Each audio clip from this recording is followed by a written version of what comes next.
mas o tema do nosso debate hoje é: a igreja passará pela grande tribulação. Vou repetir: a igreja passará pela grande tribulação. Meu Deus do céu, eu vou começar aqui com o querido pastor, esse servo de Deus, pastor Gabriel Porto, que vai falar para nós. E aí, pastor Gabriel, passamos ou não passamos?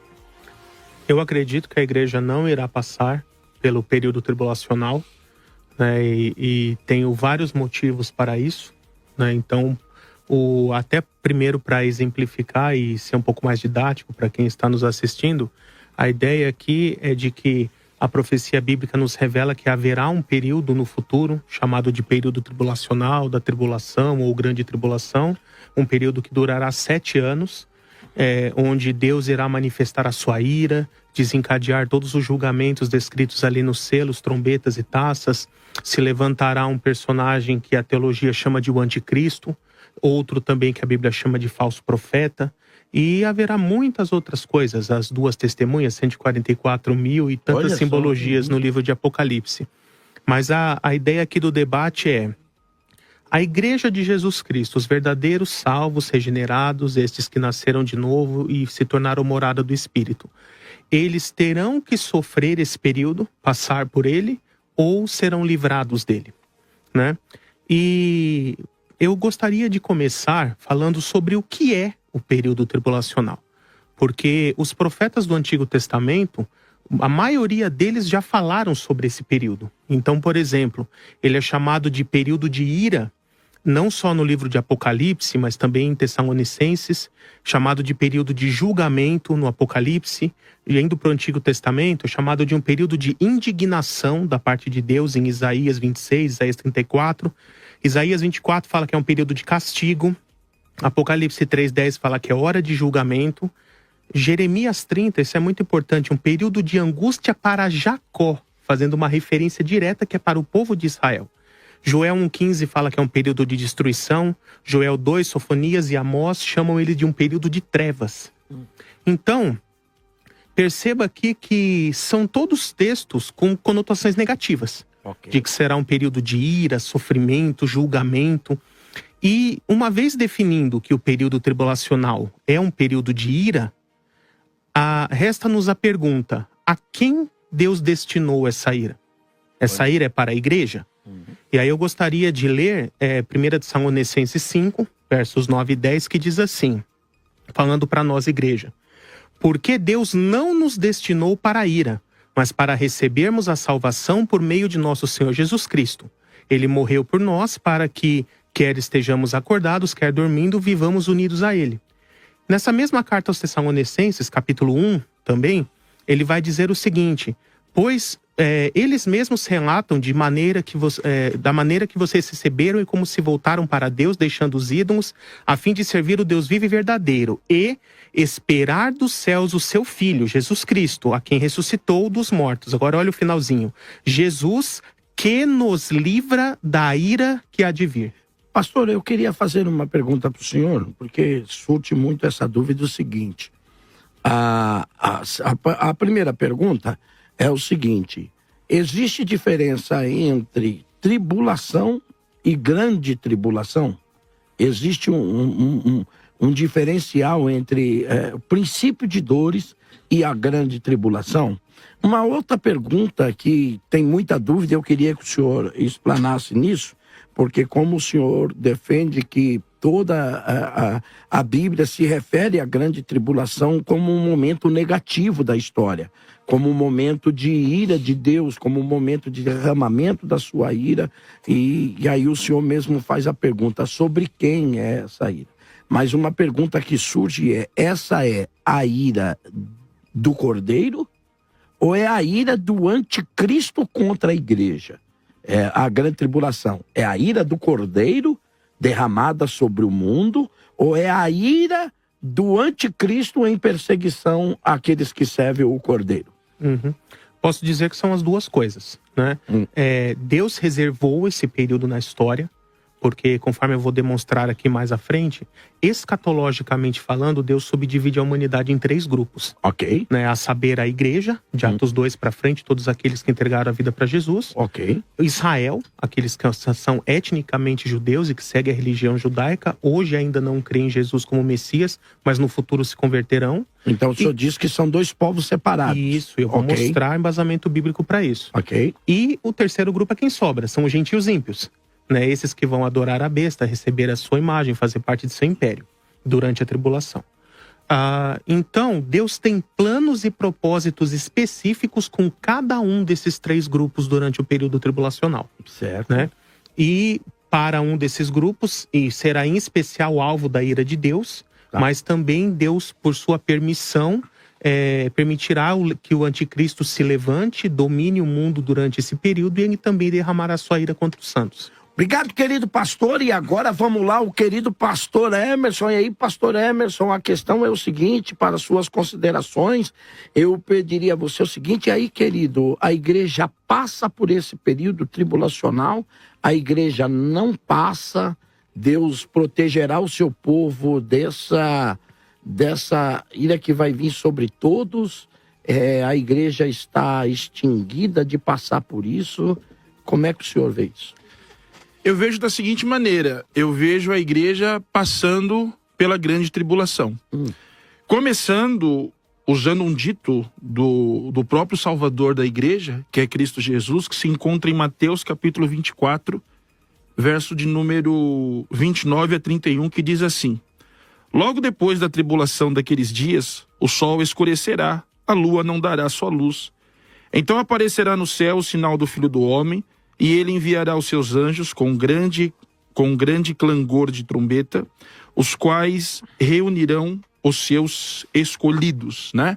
Nessa primeira defesa do pós-tribulacionismo, a qual eu inicio, Jesus afirma que o ajuntamento dos eleitos ocorre após a tribulação.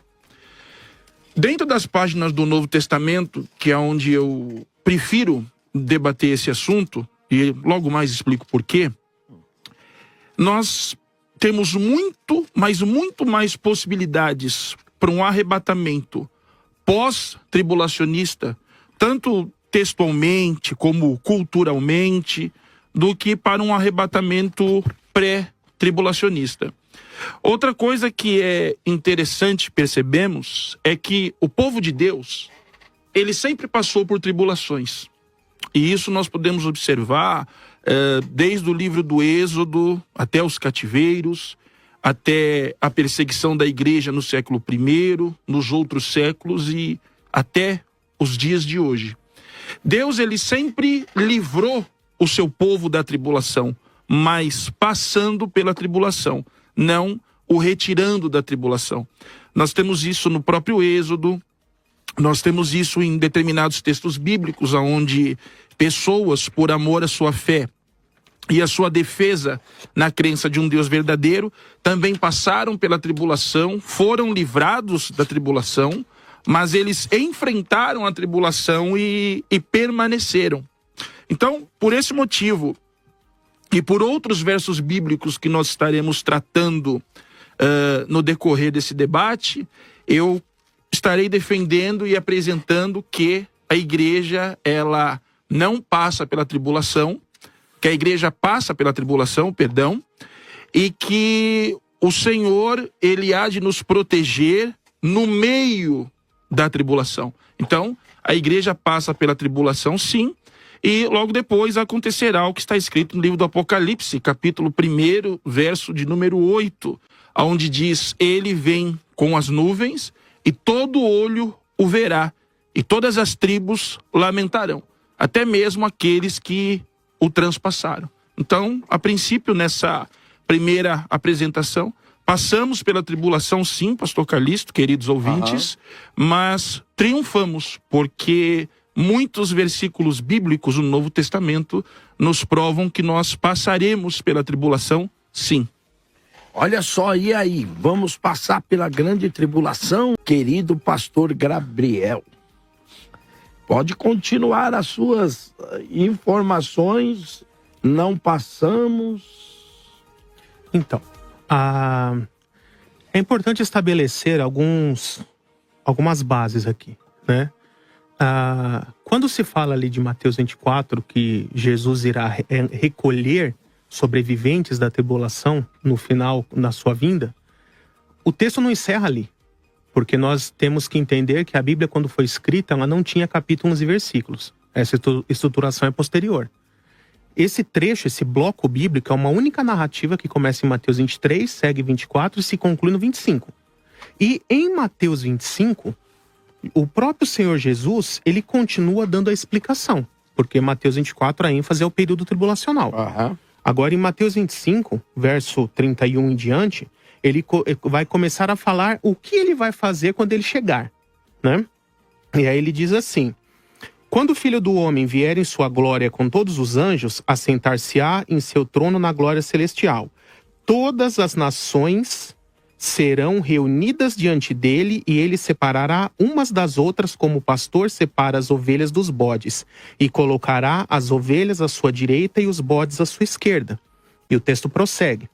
Então aqui o que esse trecho nos ensina é que quando o Senhor Jesus voltar, ele vai dar ordens aos seus anjos para que vasculhem toda a terra e reúnam todos os sobreviventes do período tribulacional, porque grande parte da humanidade vai morrer, e os sobreviventes serão reunidos lá em Israel, em Jerusalém.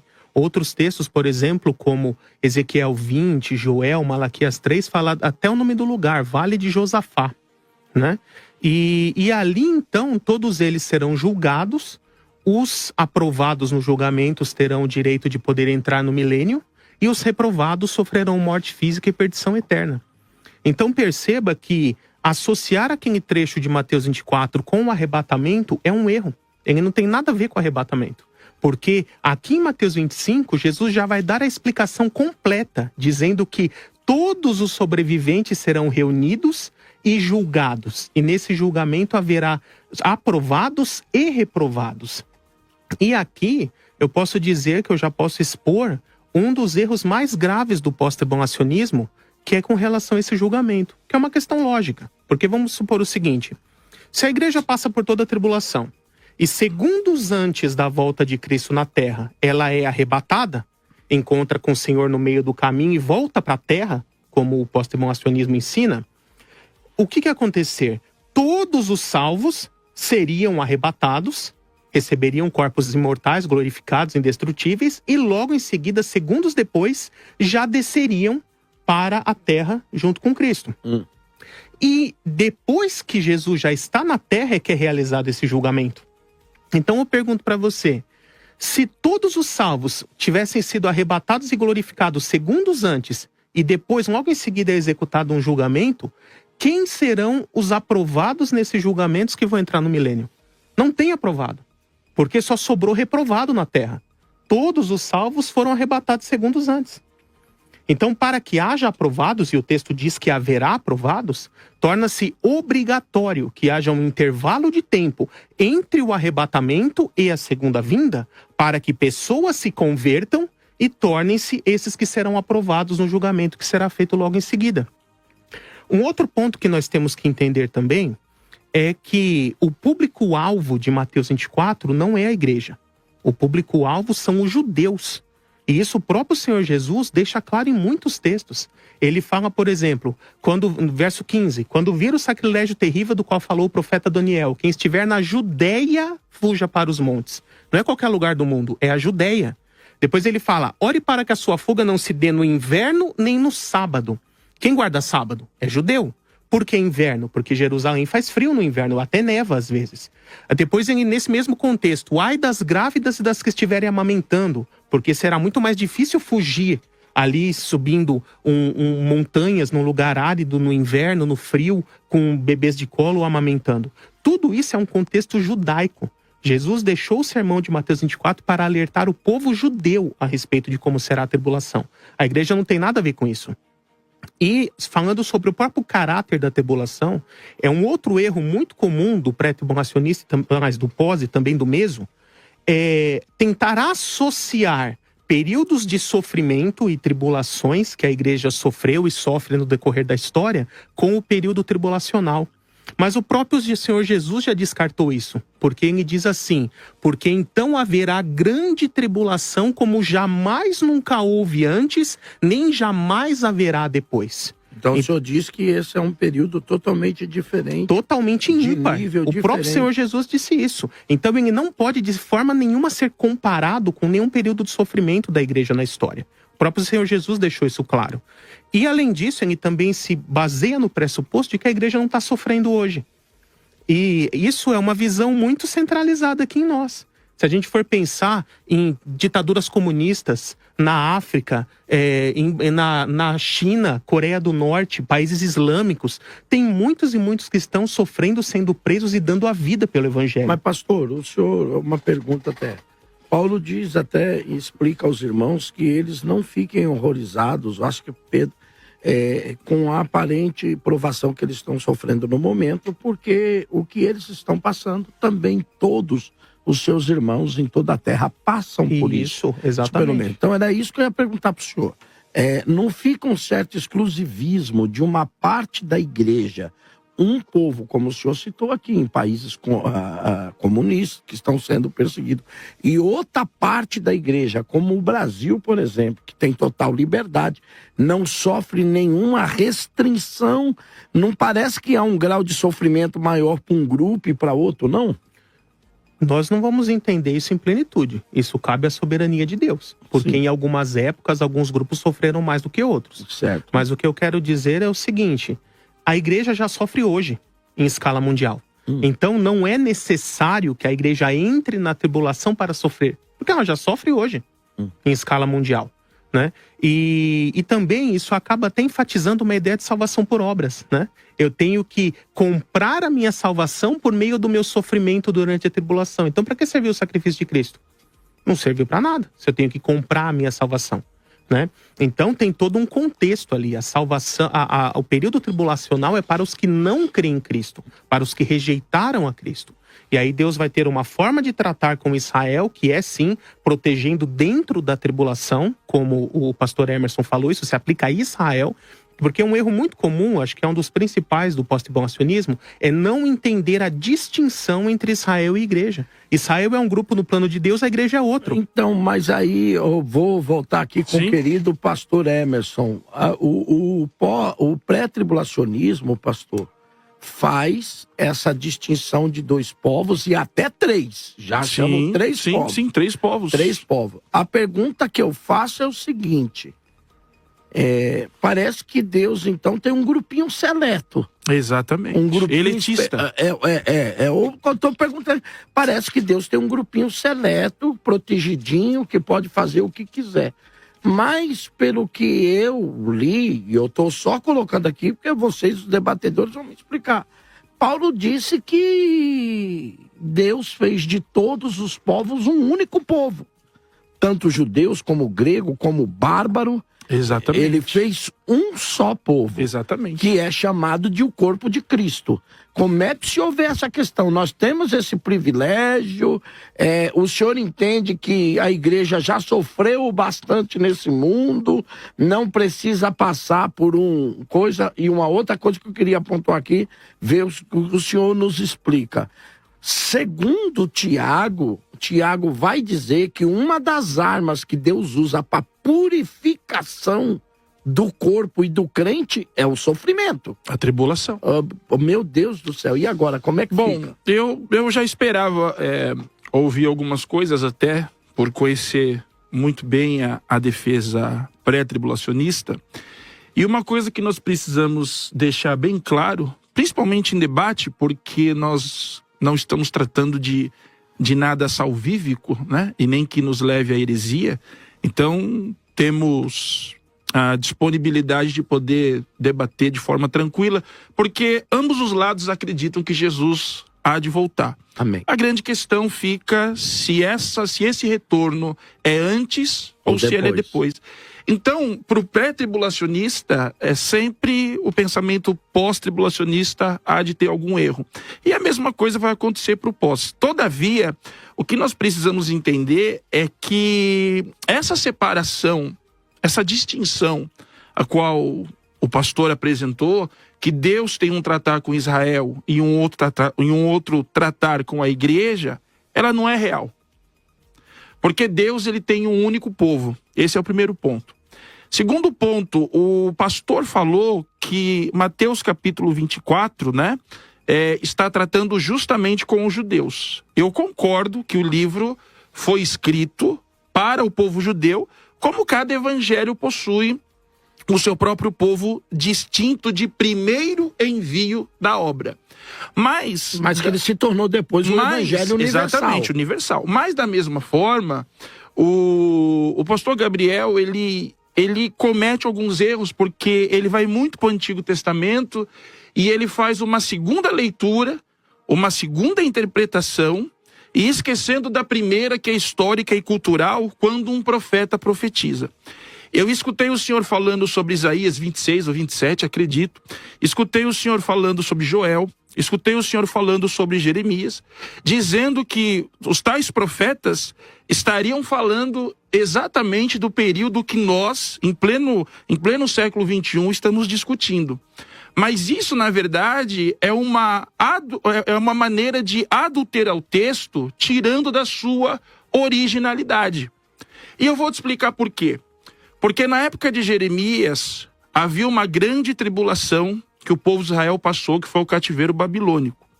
Então, essa opinião de que ele estava falando dos dias de hoje, pode ser em uma segunda camada interpretativa, terceira camada interpretativa, mas a primeira... Diz que há uma aplicação nisso. A primeira, mas o texto em si ele está falando sobre o cativeiro babilônico. Joel, ele fala sobre o momento de grande dificuldade que Israel passou na seca e dos gafanhotos. Isaías, ele está falando sobre o momento em que o povo passou pelo cativeiro assírio. Então, o que nós vemos na originalidade textual da Bíblia? Que todos os povos de ontem, de hoje e de amanhã, até a volta de Jesus, passará por tribulações. Mas atravessarão as tribulações e os remanescentes sobreviverão.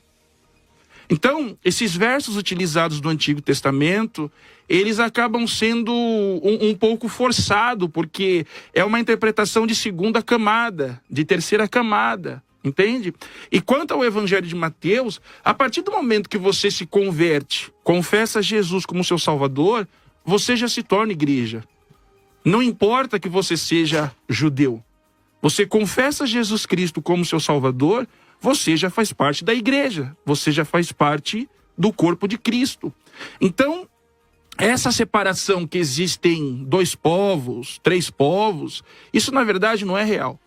Existe um único povo, a qual o próprio Paulo fala, que para Deus não existe mais distinção entre gregos e judeus, gentil e bárbaro. Não, todos são iguais.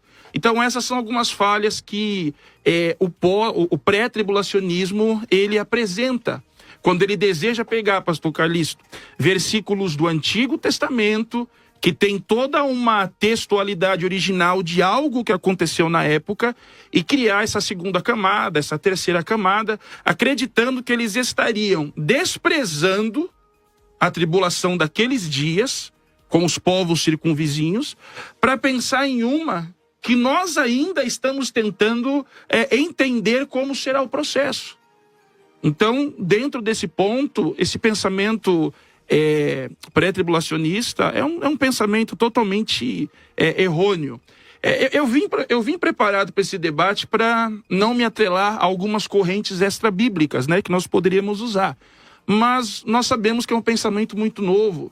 É um pensamento, é uma corrente teológica que, acredito eu, não tem nem 500 anos. Acho que ela é parte do século XVIII, século XIX, e é uma nova interpretação para combater aquilo que a igreja sempre acreditou desde os registros patrísticos. Então, é isso. Essa distinção de povos é algo muito perigoso, porque para Deus só existe um único povo. Aceitou Jesus, a igreja. Não tem jeito.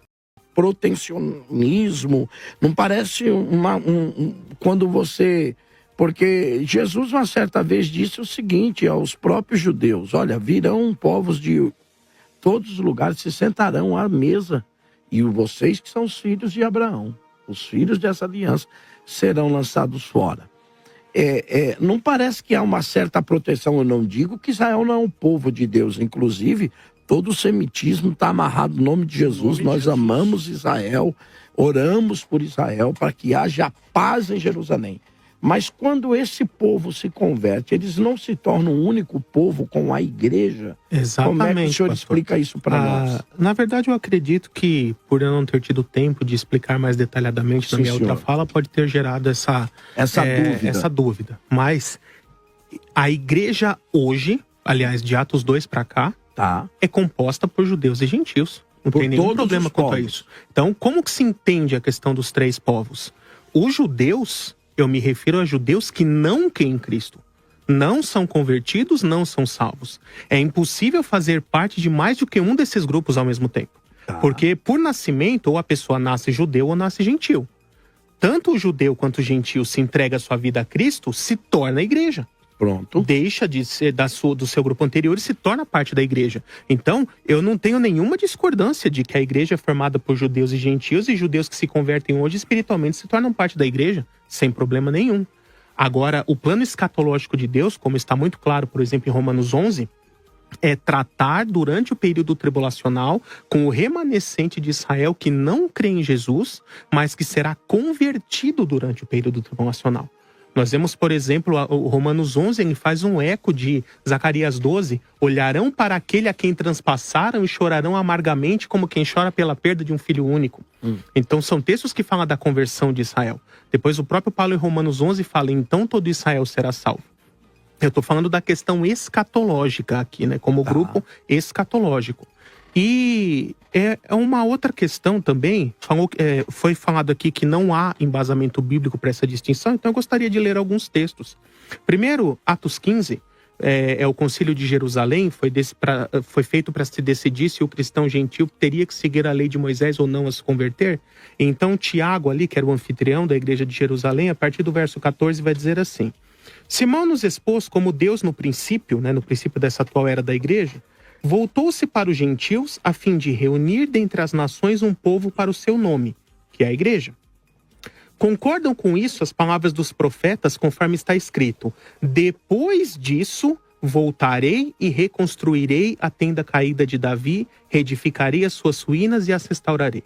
O texto prossegue. Então perceba que essa acusação de que o dispensacionalismo é uma coisa recente, ela não tem lastro histórico. É de quem não estudou o suficiente para conhecer isso. Mas eu poderia citar Cirilo, poderia citar vários... Desses laço histórico novo, não está se referindo àquela questão de quando Derbe é o grande proclamador. Ele foi quem sistematizou, mas nós temos vários outros registros entre os puritanos, reformadores e até na patrística, com Cirilo Cirineu, por exemplo, São Cirilo. Porque o que diz que Derbe formulou e o seu grande discípulo na época era o grande evangelista Charles Finney, espalhou um pouco dessa doutrina e depois ela se tornou muito popular por causa da Bíblia Scofield, que Scofield abraçou. Isso foi a sistematização. Isso. Mas antes disso, nós temos vários registros históricos na patrística que embasam o pré-tribulacionismo, né? E eu vejo aqui que o primeiro dispensacionalista foi o próprio Tiago. Porque perceba que ele faz essa distinção plena, dizendo, na atual era, Deus se volta para os gentios para reunir um povo para o seu nome. E depois que isso tiver concluído, concordo com isso os profetas quando falam, depois disso, depois que essa missão de levantar um povo para o seu nome, que é a igreja, estiver concluída, ele se voltará novamente para Israel para levantar a tenda caída de Davi. E é exatamente isso que o dispensacionalismo ensina. Que na atual era Deus tem um plano com a igreja e quando esse plano for concluído, Deus vai retomar o seu plano com Israel. É o que o Tiago disse, né? O próprio apóstolo Paulo, em 1 Coríntios 10, 32, ele vai dizer assim: não se tornem pedra de tropeço nem para gentios, nem para judeus, nem para a igreja de Jesus Cristo. Se ele entendesse que judeus e a igreja era a mesma coisa, ele só citaria 2 grupos. Ele citou 3, né? Também foi dito aqui que Deus sempre protegeu seu povo em meio à tribulação, mas não tirou da tribulação. O próprio apóstolo Pedro, em sua segunda carta, capítulo 1, ele vai primeiro usar o exemplo de Noé, que foi retirado do mundo para a segurança da arca. né? E depois foi derramada a destruição sobre o mundo. Depois ele vai usar o exemplo de Ló com sua família, que foi retirado de Sodoma e Gomorra ali, para depois a derramação do juízo. E na conclusão, Pedro vai dizer assim: então veja, por meio desses exemplos, que Deus sabe tirar os justos para derramar punição somente sobre os ímpios. Ele não precisa e não quer derramar punição sobre justo e ímpio tudo misturado. O modus operandi de Deus por esses dois exemplos, citados pelo próprio Pedro, Sim. é que Deus tira o justo e derrama punição sobre o ímpio. E não que derrama punição com justo e ímpio tudo misturado. Né? Então, às vezes eu acho até uma afirmação soberba dizer, por exemplo, assim, isso não existe, não está na realidade, não tem embasamento bíblico, porque aí depois eu venho, cito 2, 3 textos que falam isso, fica feio, né? Porque tem embasamento bíblico. Então, talvez seria melhor botar um pouco mais o pé no chão, dizer meu entendimento é assim, eu discordo, porque se colocar como dono da verdade é uma coisa perigosa, né? Porque depois pode cair do cavalo. Olha só, voltamos aqui com o querido pastor Emerson. E aí, Emerson, como é que a gente fica? Ao que parece, eu percebi que o pastor Gabriel chamou a maioria dos estudantes do movimento pós-tribulacionista como alguém que não estuda. Mas tudo bem. Continuemos.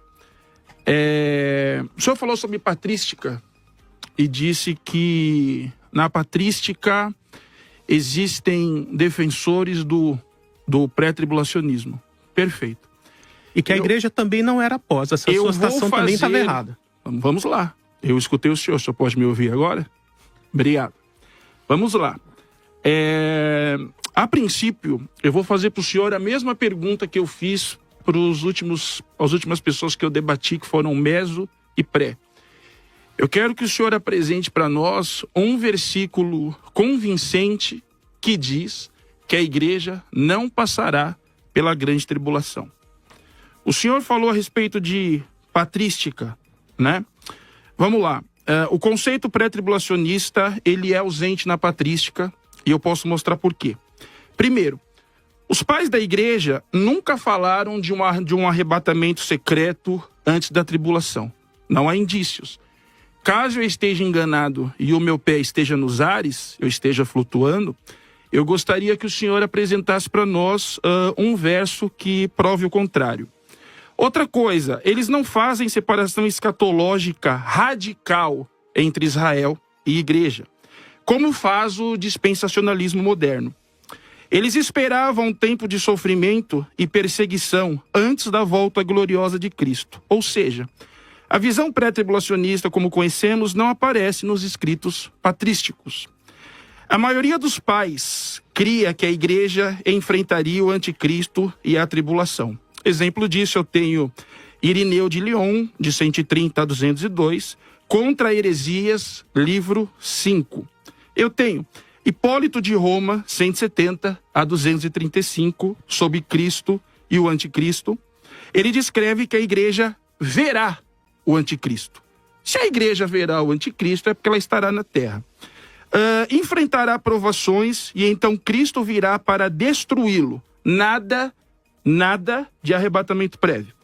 Tertuliano, de 160 a 220, fala que a igreja será perseguida, mas perseverará até o retorno de Cristo, ok?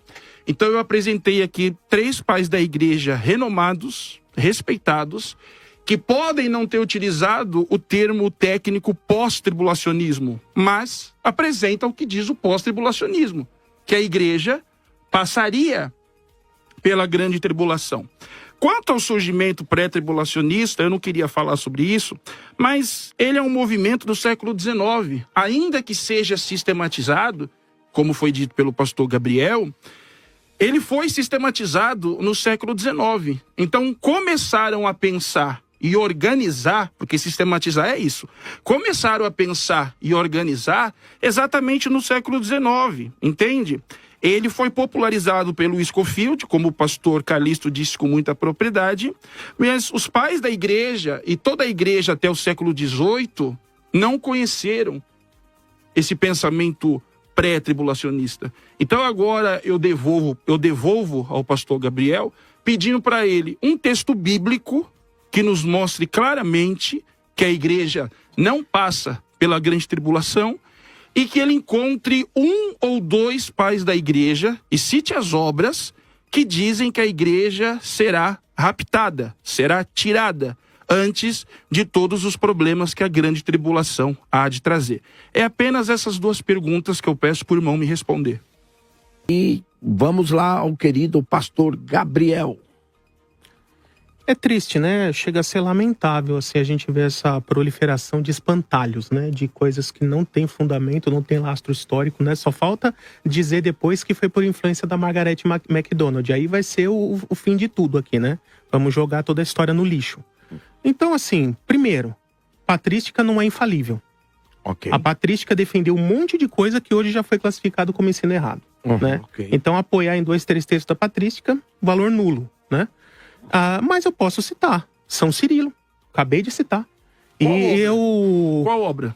Ele só tem um texto, não preciso ficar... Mas qual obra, qual texto, qual o nome do livro pra gente pesquisar? Olha, no momento aqui eu não tô aqui com a internet, mas eu posso colocar nos comentários do vídeo quando ele for publicado. Tá bom. E aí o pessoal vai ter acesso. Inclusive, você que está nos assistindo, recomendo que vocês leiam um livro chamado Dispensacionalismo antes de Darby, tá? Ele tem ali dezenas de referências entre os puritanos, entre os reformadores, na Idade Medieval e até na patrística, mostrando sim textos que apoiam o pré-tribulacionismo muito antes de Darby. É uma obra muito renomada, lançada recentemente em língua portuguesa aqui, já existia há muitos anos, mas não tinha em português. Não conhecia essa obra. Sim, ela foi lançada recentemente no Brasil, em português. Ela não existia Como em é o português. nome, pastor? Dispensacionalismo antes de Darby. Olha. Tá? Ela é bem conhecida, inclusive quem ajudou a traduzir foi um pastor amigo meu, o pastor Ivan Santos. E voltando aqui então, fica complicado, porque eu já comecei citando pelo menos 3 textos bíblicos que dizem que a igreja não vai passar pela tribulação. Agora não sei se não ouviu ou esqueceu, então vou citar de novo os mesmos, né? Não, agora é minha fala, irmão, dá licença. Mas eu não te interrompi, eu não te interrompi. O senhor tá grosseiro Não, nesse não, debate. o senhor está grosseiro, tá me interrompendo? Incrível. Peraí, o senhor tá me atacando desde quando o debate começou. Peraí, minha vez. Vamos Respeita lá. a ordem. Vamos lá, vamos Fica à deixar vontade, o pastor Gabriel fica à falar. vontade. Vai lá, pastor Gabriel.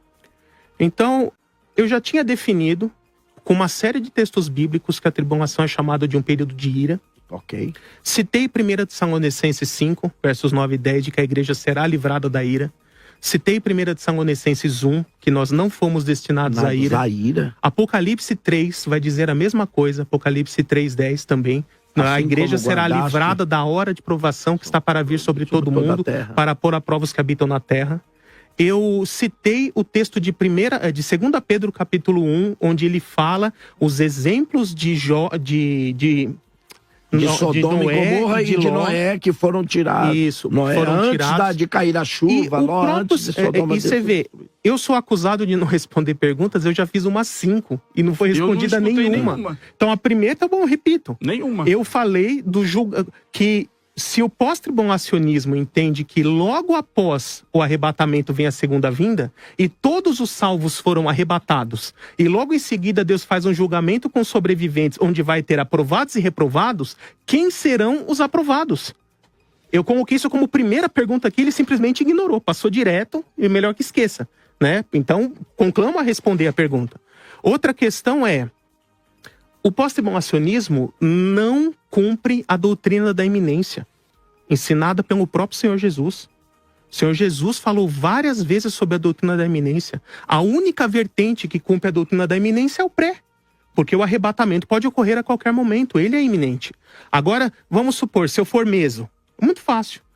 Quando se levantar um grande líder entre os gentios, fazer um acordo de paz entre Israel e seus inimigos, eu pego a data daquele acordo assinado. Se eu for meso, daí a 3 anos e meio eu sei que Jesus vai voltar. Esse acordo o senhor está se referindo lá a Daniel, capítulo 9? Isso. E também dentro do Apocalipse. De quem é o homem lá da iniquidade? Isso, a última semana de Daniel. Ou então, se eu for pós, pior ainda, eu vou ficar sabendo com 7 anos de antecedência quando Jesus volta. Aí eu costumo brincar, compro um caminhão, enche de água, comida enlatada e vai pro meio do mato, né? E fica lá 7 anos esperando Jesus voltar. Então, doutrina da iminência vai pro ralo no pós, né? Não responde sobre os juízos, quem serão os aprovados. Também nega essa distinção entre Israel e a igreja, nega que o propósito da última semana de Daniel era para Israel, porque o anjo disse para Daniel, 70 semanas estão decretadas sobre o teu povo e tua santa cidade. A última semana é contado para Israel, não é para a igreja. Isso já é porque ela é a última semana de Daniel. Então perceba que eu já lancei umas 4, 5 perguntas também e não teve resposta de nenhuma, né? Então fica à vontade, pode responder. Olha aí, querido pastor, tal as suas perguntas, elas não foram diretas. A única pergunta que eu fiz ao senhor, eu olhei o senhor, mirei o senhor e pedi para o senhor me apresentar um texto, alguma obra da patrística, tá? Então, vamos começar a responder. É interessante o assunto de patrística, porque em determinados pensamentos teológicos, a patrística serve e é totalmente defensável pela maioria dos teólogos. Em outros momentos, e acho que isso é a primeira ou segunda vez que eu escuto na minha vida, o pensamento dos pais da igreja, em determinados momentos, eles não servem, né? Isso é muito interessante. Mas a gente vai ter que falar um pouco sobre isso, porque ele citou a patrística. E o senhor citou São Cirilo, foi isso? São Cirilo, perfeito. O nome da obra é Catequese 15, volume 1 e 2, né? O que Cirilo realmente ensinou na sua obra mais conhecida, as Catequeses, especialmente no capítulo 15, fala sobre a segunda vinda de Cristo. Cirilo descreve a expectativa da igreja quanto ao fim dos tempos. Citação: cremos que Jesus Cristo virá dos céus e nós o aguardamos com glória, mas devemos nos preparar. Não pensemos que virá em segredo. Mas ninguém falou nada de secreto, quem está falando é você. É o que eu falei secreto algum momento? O arrebatamento da igreja, pastor Calixto, o arrebatamento da igreja, amigos, não é um arrebatamento em secreto? O pré-tribulacionismo não defende isso. A gente ensina que é antes da tribulação. Antes da tribulação. Ninguém falou que é secreto. Tudo bem, vamos lá. Mas, então, o senhor, quem sabe, está criando uma nova corrente, um novo pensamento. Não, falta estudar o dispensacionalismo revisado. Até agora. Mas posso te falar, se o senhor está criando uma nova visão, é inteligente. Não tem nada de criar nova visão. É você que desconhece o que é o dispensacionalismo revisado. A gente precisa estudar mais. O senhor, então, não é daquela linha dispensacionalismo. Isso, exatamente. Ele quer definir o que eu creio. Ele precisa primeiro saber o que eu creio. O senhor está defendendo uma linha revisada. Isso, exatamente. E a revisada não tem arrebatamento secreto. Pastor Calixto, posso terminar minha fala? Sim. Então, já é uma evolução. Melhorou. Mas vamos continuar. Não pensemos que virá em segredo. Eu estou lendo a obra de São Cirilo que ele citou. Vamos lá. Será visível, terrível e glorioso, que sai do Oriente e se mostra no Ocidente. O anticristo virá primeiro, com sinais e enganos, para enganar muitos, mas os fiéis devem resistir firmes até que Cristo apareça do céu para destruí-lo com a sua vinda. O que essa citação mostra? Cirilo cria em uma única vinda de Cristo. 2. O anticristo aparece antes da vinda de Cristo e a igreja estará presente nesse período tribulacional. Então, ele citou uma outra obra, que ele até pediu para as pessoas lerem, que essa eu não posso consultar agora. Mas essa aqui eu acabei de consultar. Não é essa citação. Então, o senhor vai ter que mostrar para nós uma outra obra. Livro. No livro tem. Deveria vir mais preparado. Querido, olha só, estamos Mas eu até... Não vai responder nenhuma das respostas? Faça a pergunta. Eu já te fiz 4. Não, você tem que fazer ela direta, para eu poder ouvir e entender. Eu vou ter que desenhar. Agora você citando 4 versículos. Faça uma pergunta de forma mais direta. 4 versículos, não tem como responder. Até para que o pastor tenha condições de responder. O senhor pode, por favor, então, uma pergunta direta. Bem didático, desenhando pela terceira vez as mesmas perguntas. Primeiro, se o arrebatamento ocorrer segundos antes da volta de Cristo, e todos os salvos serão arrebatados e transformados para a forma glorificada, quem são os aprovados no julgamento que Jesus faz na terra logo em seguida? Essa já é a terceira vez que eu estou perguntando a mesma coisa e não ouvi resposta. Mateus 24. Calma. Eu vou perguntar tudo. Você está dizendo que eu não estou perguntando? Tá, eu vou anotando. Como explicar a doutrina da iminência no pós-tribulacionismo? pós-tribulacionismo não cumpre doutrina da iminência. Ok. E aproveitando, foi muito dito aqui que a crença da igreja primitiva é pós-tribulacionista. Não é nem nunca foi, tá? Ok. A crença da igreja primitiva era intratribulacionista. Eles acreditavam já estar vivendo a tribulação e que a tribulação seria um período de tempo indefinido. Parece que isso fica claro quando Paulo esperava Jesus para os seus próprios dias. Exatamente. E que esse período de tempo indefinido, que era a tribulação, seria encerrado de forma abrupta e iminente, inesperada, com a volta de Cristo. Então eles criam na doutrina da iminência porque eles acreditavam já estar vivendo a tribulação, que era um período de tempo indefinido. Foi acusado aqui de o dispensacionalismo ser estruturado tardiamente com Darby. E eu preciso dizer para os irmãos que a vertente hoje chamada pré-milenismo histórico, que é o pós-tribulacionismo, ela é estruturada depois do dispensacionalismo. Ela vai ser estruturada no século XX só com Thomas Ice. Tá? Então, a estruturação e sistematização do pós-tribulacionismo ainda é posterior ao pré. E nos acusam de falta de lastro histórico. Então, tá aí as duas perguntas. Conseguiu entender dessa vez ou preciso perguntar de novo? Pela quarta vez a mesma coisa? Vamos lá, querido pastor Emerson. Responde a pergunta: quem são aquelas pessoas que passarão pelo aquele julgamento de Cristo? Eu gosto de debates assim porque eles são bem veementes. Vai pra cima! Bom, vamos começar por partes. Primeiro, vamos responder Mateus capítulo 24, onde ele fala sobre o capítulo 25 também. É interessante a gente entender que antes desse texto que o Gabriel, por sinal, tem o nome do meu filho, Gabriel, citou, existe a parábola da figueira, que fala sobre exortação à vigilância. Existe a parábola do servo bom, a parábola do servo mau, a parábola dos talentos. E existe a parábola das 10 virgens, que apresenta para nós com muita propriedade, né, dentro de um ensinamento, de um machal, de um ensinamento, de uma parábola, um exemplo de como seria a volta de Cristo. Por quê? Porque nós tínhamos 5 virgens loucas, né, e 5 virgens prudentes. O que nós percebemos aqui? Nós percebemos que as virgens prudentes nessa parada, nessa passagem, né, as que estão mais preparadas para a volta de Cristo, elas não foram na parábola retirada antes. Elas enfrentaram toda a noite, que significa a tribulação, a demora, o momento que nós passamos, juntamente com as imprudentes. E o que elas precisaram fazer? Elas precisaram ficar vigilantes até a volta do Senhor. Só que quando esse Senhor vem, as 10 virgens, tanto o grupo preparado como o despreparado, viram a sua chegada. Então aqui nós temos uma prova nesse ensino de que não existe distinção. Ainda que você chamasse, por exemplo, as prudentes de igreja, e Israel você chamasse das imprudentes. O que essa passagem nos ensina? Que ambos esperavam juntos, ambos passaram pelas mesmas coisas juntos. A única diferença é que o azeite, que aqui simboliza a fé, de 5 acabaram e das outras 5 continuaram e perseveraram.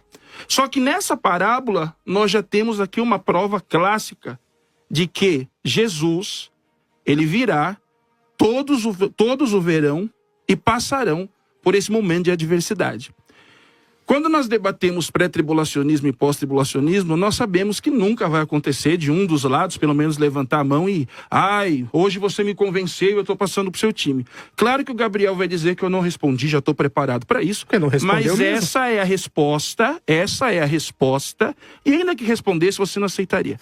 Essa é a resposta apresentada. Julgue os internautas que estão nos acompanhando, ok? Eu vou dar mais 1 minuto e meio, 2 minutos no máximo, para o querido pastor Emerson responder ou completar a sua resposta da pergunta do querido pastor Gabriel sobre quem são aquelas pessoas que passam pelo julgamento. É isso, pastor? Quem serão os aprovados no julgamento que Jesus fará logo após a sua vinda? Perfeito. Okay. Vamos lá, pastor Gabriel. Só para poder relembrar, quando eu usei a questão da parábola, eu acho que o pastor Calixto e os internautas entenderam e o senhor não. Eu vou repetir. Eu quis dizer que aqui nós temos uma prova de que ambos os povos vão estar juntos, tanto prudentes como imprudentes, tanto os que entraram como os que não entraram, passaram pela mesma tribulação e pelo mesmo processo. Ok. Entendeu? Se fosse uma visão pré-tribulacionista, eu tiro antes as prudentes e deixo passar só as imprudentes. Ok. Foi isso que eu quis explicar. Eu não vou falar para você que é que eu desenhe, porque eu acho você um cara mega, super, hiper, ultra inteligente e com certeza o senhor entendeu. Vamos continuar agora. Agora ele fala sobre o grande julgamento.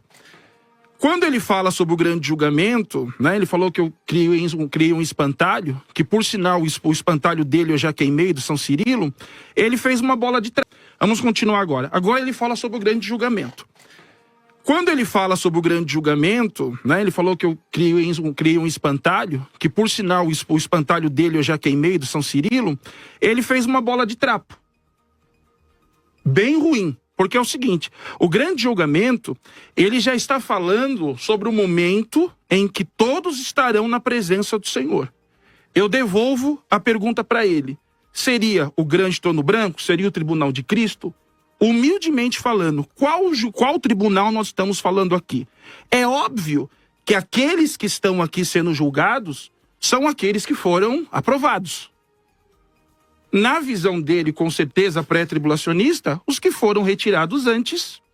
E na minha visão pós-tribulacionista, os que passaram pela grande tribulação. Só que o que nós precisamos entender aqui, e ao que parece, não estou afirmando, ao que parece, é um julgamento onde existe condenação e existe absolvição. Só que quando nós olhamos isso, foi um debate que aconteceu em diversos programas teológicos, né?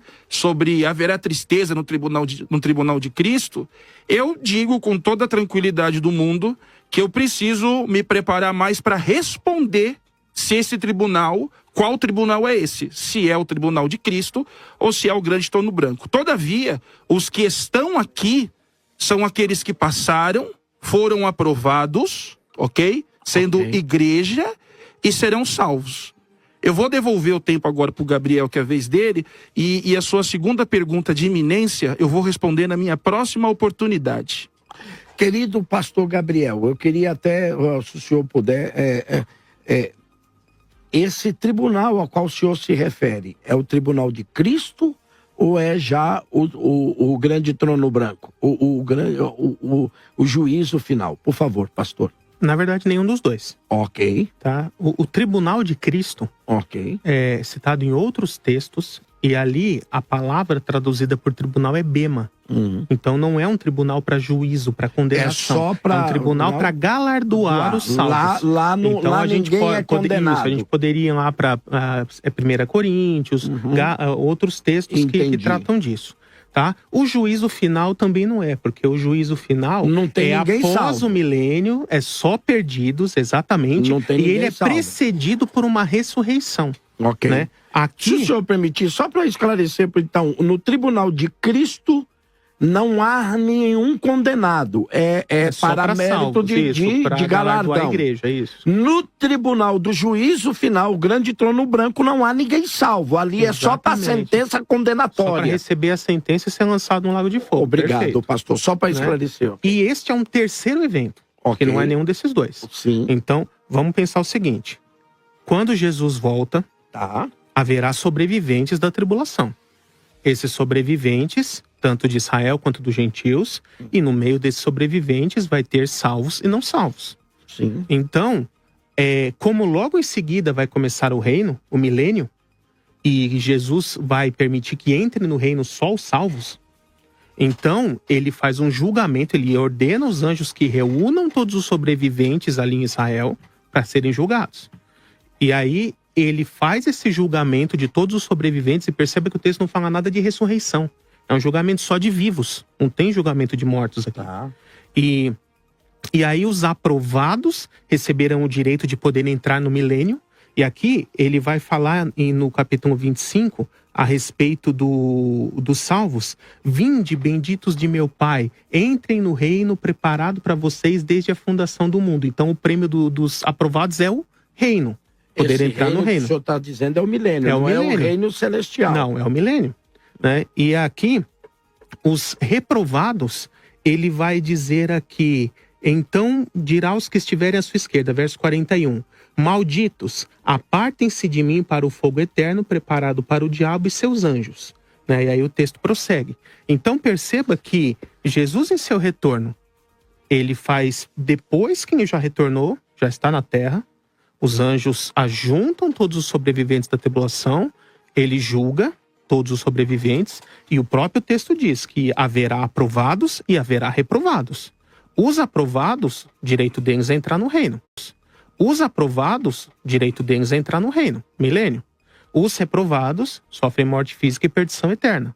Então, assim, eu não culpo o pastor Emerson por não ter conseguido responder, porque até hoje ninguém conseguiu responder isso. Isso é uma das questões mais difíceis para o pós-tribulacionismo. Né? Nem Thomas Eisen respondeu isso. Né? Dizer uma pergunta para o senhor também. Essa é a primeira vez que eu vejo essa colocação de que então haverá 3 julgamentos. Sim, sim. Isso é normal. Sempre, o dispensacionalismo sempre enxergou dessa forma. E não só o dispensacionalismo, também o pré-tribulacionismo histórico, outras vertentes. Tá? Então, assim, ok. Já era esperado que ele não conseguisse responder. Okay. Porque também não tem resposta. É uma dificuldade para o pós. Okay. Porque se a igreja arrebatada, segundo os antes, e já está glorificada, já está salva em corpos glorificados, não pode ser esse mesmo grupo que vai ser julgado de novo na terra logo em seguida. E só sobra reprovado. Então não tem aprovado para entrar no milênio. Né? Então isso torna obrigatório um intervalo de tempo entre arrebatamento e segunda vinda. Entendi. Né? Então até aí ok. Né? O pastor Emerson já fez o meia-culpa de que não ia conseguir responder, então tudo bem, vamos passar essa. A questão da iminência, vou deixar para o próximo ponto dele, ele falou que ainda vai responder, né? E só que a parábola das 10 virgens, veja como ela está totalmente fora de contexto. Vou te fazer uma pergunta muito simples que uma criança responde. Quantas noivas Jesus tem? 5, 10, 2 ou uma? Uma única noiva. Uma só. Jesus é polígamo? Não. Não. Então, a parábola das 10 virgens não pode se referir à igreja. Porque Jesus só tem uma noiva. Ele não tem 10, não tem 5, não tem 2, nem se você separar boi ruim. Nessa única noiva, não é o que nós chamamos eclesiola em eclesia? Ou seja, Deus vai tirar de dentro da igreja uma igreja. Você vai entender quando eu chegar lá. Vamos analisar exegeticamente a parábola. Porque ali também, pastor Gabriel, não dá para falar que é 2 noivas. Dá para falar que é uma única noiva com 2 qualidades. Ou seja, são noivas, só que e aí um um pedaço dela se perdeu e um pedaço dela foi salvo? Não, porque senão eu teria que acreditar, então, é só uma pergunta, no calvinismo. Porque, ou nós não cremos... É outra questão. Ou nós não cremos que há um grupo de salvos e um grupo que não será salvo. Ou nós acreditamos que toda a igreja será salva. Toda a igreja. Quando eu digo igreja como o corpo invisível de Cristo, essa não se perde. Sim, mas é essa que eu tô me referindo. É essa igreja que entra. Isso, mas ali a representação não, ali. A verdadeira igreja é só essa. Sim. Espiritualmente, a igreja são todos os salvos e remidos pelo sangue de Cristo que nasceram de novo, se tornaram morada do Espírito. Mas o senhor vai concordar comigo que todos que fazem parte da igreja hoje, nem todos fazem parte dessa igreja invisível. Sim, mas a parábola em si, ela está falando de um momento específico na história, não de toda a era. Sim, né? senhor. Então, naquele momento específico. Okay. Tá? Então, voltando aqui ao cerne da questão. Jesus é o noivo, é a festa de casamento. E aí o texto fala que as virgens dormiram e quando acordaram, o noivo já estava dentro da casa celebrando as bodas de casamento. Eu pergunto, é possível um noivo celebrar a festa de casamento sem a noiva?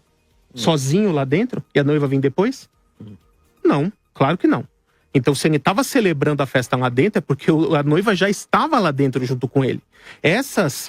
Esse erro de associar as virgens à noiva, à igreja, é falta de exegese do texto. E a noiva, né? pro senhor, a noiva quem são? Israel. São as amigas do noivo. Elas não são a noiva. É o cortejo. Isso, exatamente.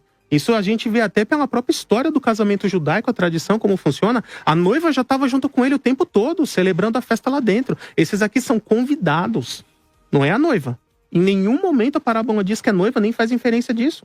Então, associar as 10 virgens, ou 10 moças aqui, que a virgem é a ideia de moça solteira, né, que ainda não se casou.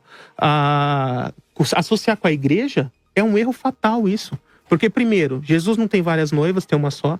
Segundo, a noiva já está lá dentro com ele, porque seria impossível ele começar a festa de casamento sem a noiva, começar sozinho. E aqui nós vemos que se trata de Israel. E aí sim, Israel vai estar parte preparado para o retorno de Cristo em glória no fim da tribulação e a outra parte não. Né? Associar a parábola das 10 virgens à igreja é um verdadeiro tiro no pé. Porque a primeira pergunta é, quem está celebrando com Jesus lá dentro? Jesus está celebrando a festa do próprio casamento sozinho, sem a noiva? E a noiva está para fora e vai entrar depois? Isso não existe. É o cortejo. As virgens ali são Israel, são os convidados, não são a noiva. Pastor Calixto. Sim, agora eu aguardo a resposta sobre a iminência. Vamos lá. Querido pastor Emerson. Bom, em primeiro lugar, respondendo que você fez questão de falar a nível de todo o Brasil. O pastor Emerson não respondeu a minha pergunta. Vamos lá. Primeiro, para eu poder responder a sua pergunta, eu precisaria entrar em um assunto de tribunais. E eu acredito que esse não é o tema do debate, né? De repente, se a produção desejar e achar por certo, marca um tema que nós teremos 2 horas para falar sobre tribunais, que eu respondo isso sem problema nenhum. Já avisando que eu vou gravar um vídeo no YouTube e vou fazer questão de marcar o senhor para que o senhor veja e obtenha a resposta. Eu acho que nós temos pouco tempo e não vale a pena adentrar em uma coisa que é tão profunda para poder se responder. A segunda coisa que o senhor falou foi realmente sobre a parábola das virgens, né, que não tem nada a ver e tudo mais. Bom, em primeiro lugar, quem apresenta a ideia hipotética, ainda que não confessando, mas em teoria, de que Cristo tem 2 noivas, são vocês. Porque vocês fazem distinção de Israel e igreja. Se existe distinção de Israel e igreja, ou nós cortamos a noiva no meio, cada um ficou com um pedaço, ou então existem 2 noivas. Israel não é noiva. Ok? Perfeito? O povo de Deus é noiva. Todo aquele que for cristão, todo aquele que é de Deus é uma noiva. Então, esse é o primeiro ponto. Quem cria essa bola de trapo são vocês. Agora, vamos lá. Terceiro ponto. Como o senhor disse no começo do debate, o evangelho foi escrito para judeus.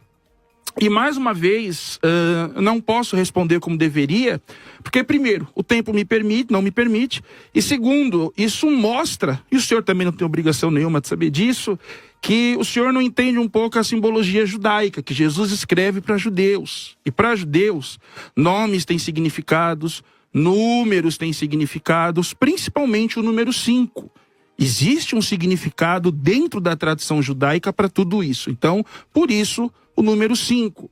O pouco que posso vos falar é que o número 5, tá? A divisão de 5, simboliza responsabilidade e juízo. Isso é normal na tradição judaica. Respondendo agora a sua pergunta, que é sobre a iminência, né? A qual o senhor diz que o pós-tribulacionista não responde, né? No pré-tribulacionismo, a iminência significa que a vinda de Cristo pode acontecer a qualquer momento. Até aqui estamos certos? Ok.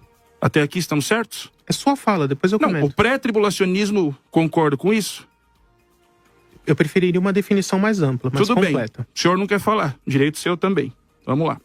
Não há nenhum evento profético obrigatório antes do arrebatamento. Por isso eles defendem que Cristo pode voltar hoje e agora antes de qualquer sinal, como surgimento do anticristo ou tribulação.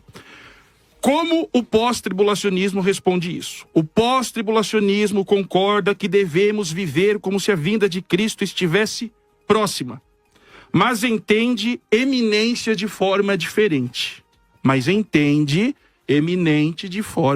diferente. Hein? Eu sei que já vai ter um choro dizendo que eu não respondi, mas eu vou responder da maneira que o pós-tribulacionismo defende. A vinda de Cristo é iminente no sentido de urgência espiritual. Okay. Tá? Esse é o ponto do pós-tribulacionista. Não de ausência total de sinais. Ok. Então nós entendemos a iminência, só que não é do jeito que eles pensam e desejam ouvir. Nós entendemos como... É uma urgência, a Bíblia, mas que ela não se completa antes que haja ela alguns carrega sinais. a urgência espiritual, ok? E não de ausência total de sinais. A Bíblia ensina que alguns eventos devem acontecer antes da vinda do anticristo. Vamos lá? 2 Tessalonicenses 2:3, fala de apostasia, ok? Revelação do anticristo, 2 Tessalonicenses 2:4. O senhor está dizendo o texto quando Paulo diz que enquanto ele não se manifestar o homem da iniquidade. Exatamente. Nós não precisamos de ausência de sinais. Para nós tem que ter sinais. Ok, entendi. Terceiro, a grande tribulação, Mateus 24:29. Mesmo assim, o tempo exato da volta de Cristo ninguém sabe, Mateus 24:36. Tá. Ok? Então o cristão deve vigiar e estar pronto o tempo todo, ok? Como que eu posso explicar isso de uma forma simples e passar a bola para ele? Nós, pós-tribulacionistas, acreditamos que a iminência não significa que Jesus pode voltar segundos sem sinais. Tá. Nós esperamos sinais, ok? Significa que ele pode voltar a qualquer momento, depois que os sinais forem cumpridos. E que ninguém saberá exatamente quando será esse momento. Por isso, a urgência é real, a vigilância é necessária e a preparação é constante. Ok. Tá? Mais 1 minuto apenas. Imagine que Jesus prometeu voltar ao pôr do sol. Imagine, hipotético, tá? Imagine que Jesus prometeu voltar ao pôr do sol.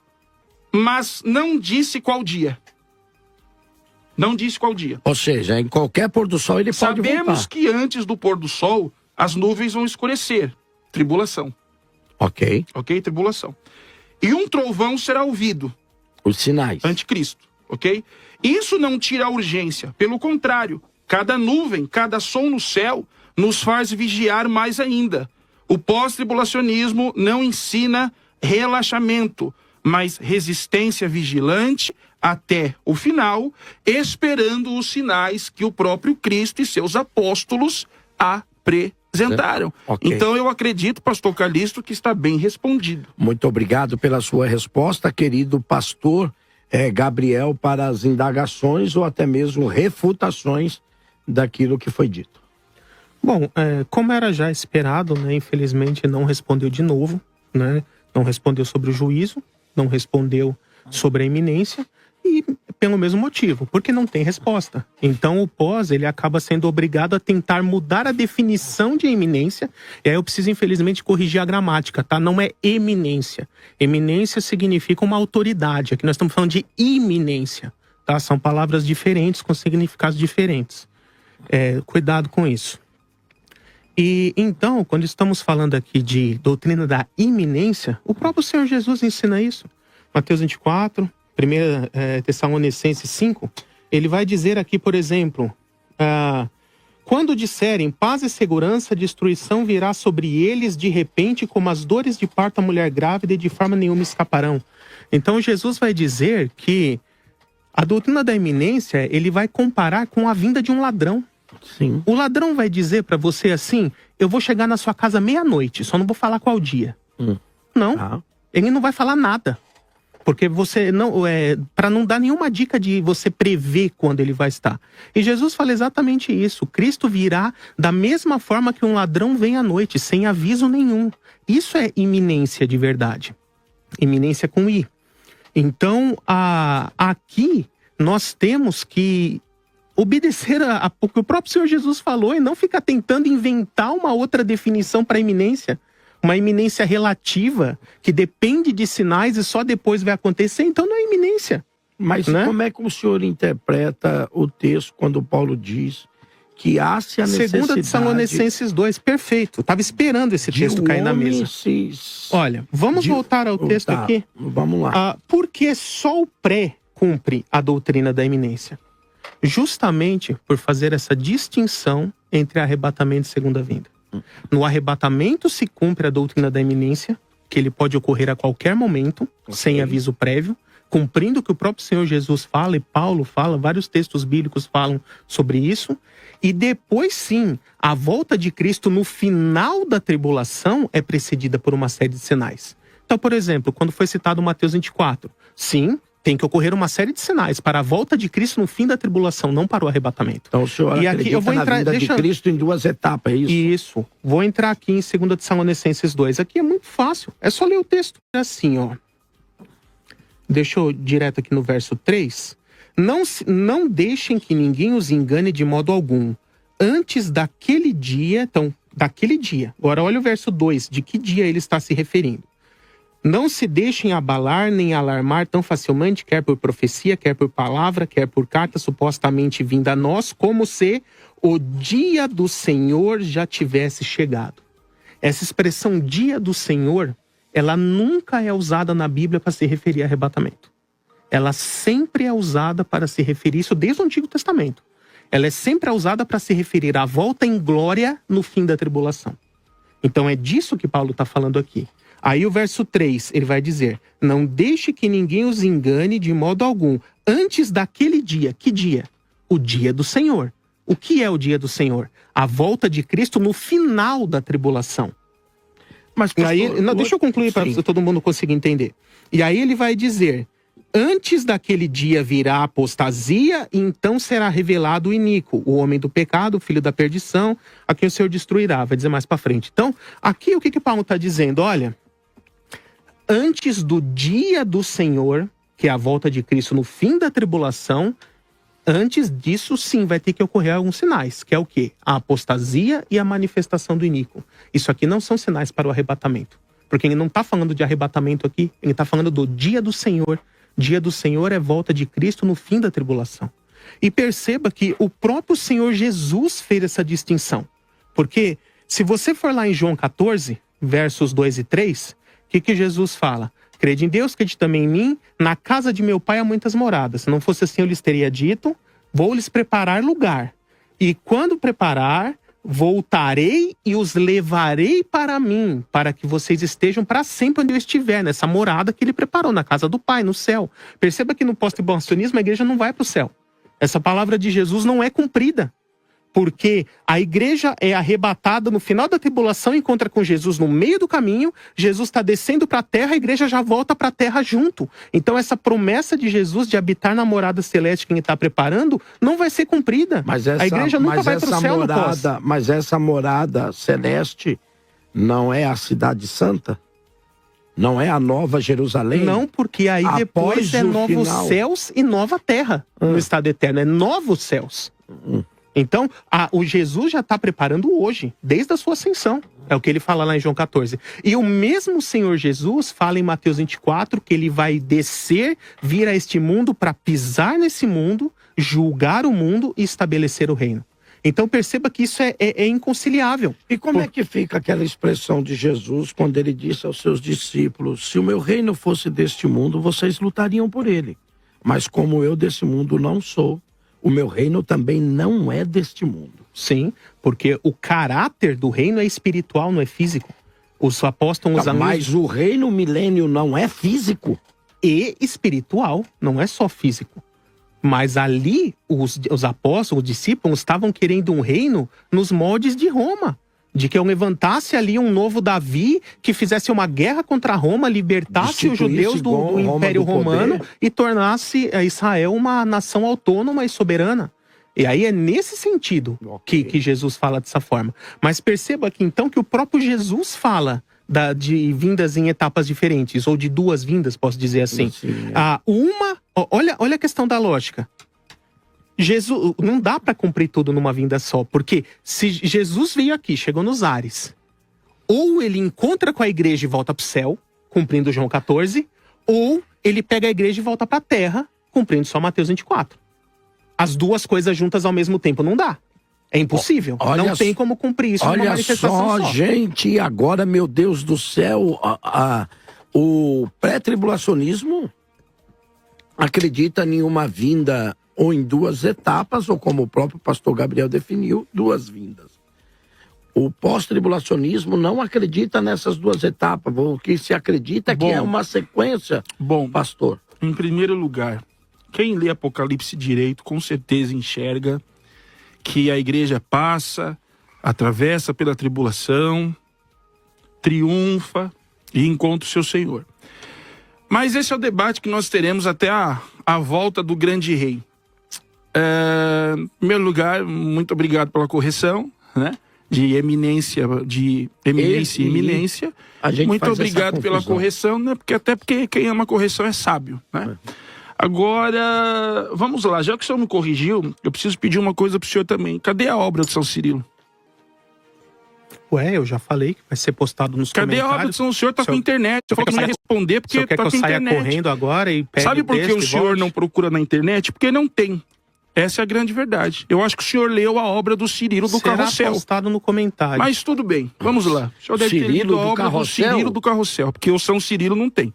Vamos lá. Lamentável, né? Perder tempo com esse tipo de coisa. Não, mas é verdade. É verdade. Não tem. É mais bonito quem falou que depois vai fazer vídeo pra explicar o que não conseguiu aqui foi você. Eu vou e posso falar até mais. Eu peço pra rádio com muita gentileza e carinho que marque esse debate com os tribunais e sobre qualquer tema que o amado irmão em Cristo propor que a gente debate, não tem problema.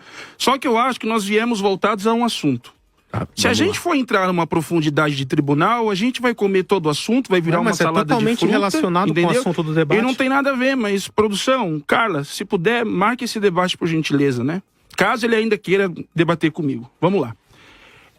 A respeito desse assunto, a igreja acredita que o pré-tribulacionismo, o pós-tribulacionismo acredita que a igreja passa pela grande tribulação. Então, todas essas coisas que o Gabriel está falando, que ele está apresentando, são pensamentos pré-tribulacionistas que normalmente ele vai defender até a morte, mas não são viáveis. Eu mostrei a parábola das 10 virgens. Ele não aceitou e quis dizer que é Israel. Eu apresentei para ele que ou existe 2 noivas, ou existe uma só. Não importa o contexto do grupo ali. É um povo que está esperando a volta de Jesus e que com certeza, pastor Calixto, se converteu a Jesus. Caso se converta a Jesus, é a igreja. Se torna um único povo. Abandona a lei, é um único povo. Essas são as falhas pré-tribulacionistas. Eles querem criar a mentalidade de um Jesus esquecido. Um Jesus que não consegue terminar o seu trabalho de uma vez só. Ele vem primeiro, pega um povo, faz distinção desse povo, leva um grupo, depois ele deixa 7 anos um outro povo sofrer, para depois descer e para poder pegar. Você vai dizer para mim que isso não tem distinção? Você vai dizer para mim que isso não lembra até mesmo um pouco dos pensamentos calvinistas, onde existe um povo destinado a sofrer e existe um povo destinado a escapar da ira? Outra coisa que ele falou no começo do debate, que eu achei muito interessante e me atentei agora, não sei se ele vai lembrar. Ele disse que Deus reservou esse momento. Então, se Deus reservou esse momento desde a fundação do mundo, significa que Deus predestinou tudo isso?